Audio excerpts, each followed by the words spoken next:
మార్కాపురం ప్రజలకు మాట ఇచ్చిన విధంగా చెరువును మరో ట్యాంక్ బండ్గా మరికొన్ని రోజుల్లోనే ఏర్పాటు చేస్తామని శాసనసభ్యులు కందుల నారాయణ రెడ్డి అన్నారు. ప్రకాశం జిల్లా మార్కాపురం పట్టణంలోని చెరువు కట్ట రహదారిపై ఇరువైపులా ఉన్న కంప చెట్లను తొలగించే కార్యక్రమాన్ని చేపట్టారు.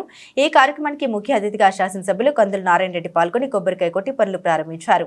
ఈ సందర్భంగా శాసనసభ్యులు కందుల నారాయణ రెడ్డి మాట్లాడుతూ చెరువు కట్టపై తరచుగా రోడ్డు ప్రమాదాలు జరుగుతున్న నేపథ్యంలో ప్రయాణికుల భద్రతను దృష్టిలో పెట్టుకుని తాత్కాలికంగా చెరువు కట్టకు ఇరువైపులా ఉన్న కంప చెట్లను తొలగించేందుకు చర్యలు చేపట్టినట్టు తెలిపారు. చెరువు చుట్టూ ట్యాంక్ బండ్ ఏర్పాటు చేయడానికి గతంలో టెండర్లు వేయడం జరిగిందని కాంట్రాక్టర్లు ముందుకెవరూ రాలేదన్నారు. ఎవరూ రాలేని పక్షంలో ఆ టెండర్ను రద్దు చేసి కొత్త టెండర్ని వేసి కొత్త కాంట్రాక్టర్ల ద్వారా పనులు చేపడతామన్నారు. పట్టణ అభివృద్ధికి చేయవలసిన పనులకు సంబంధించి హామీలను తప్పకుండా నెరవేరుస్తామని ప్రజలకు తెలిపారు. చెరువు కట్టపై కంప చెట్లు తొలగించే క్రమంలో 2 రోజుల పాటు చెరువు కట్టపై రాకపోకలు నిషేధిస్తున్నామని ప్రజలు ఈ అసౌకర్యానికి క్షమించి సహకరించాలని కోరారు. ఈ కార్యక్రమంలో sub collector Sadith Venkata Trivinag, municipal chairman Bala Muralikrishna, municipal commissioner Narayanarao, TDP నాయకులు తదితరులు పాల్గొన్నారు.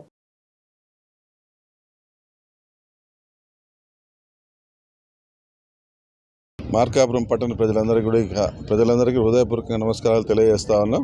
ఈరోజు ఎప్పటి నుంచో మార్కాపూర్లో ప్రధానంగా పట్టిపీడిస్తున్న సమస్య ఈ చెరువు కట్ట వైండింగ్ ఒకటి, జంగిల్ క్లియరెన్స్ ఒకటి. దీని మీద కొన్ని రోజు ఎట్లేదా నెలకు 10-15 యాక్సిడెంట్లు అవుతూ అనేక రకాలుగా ప్రజలు ఇబ్బంది పడుతూ ఉన్నారు.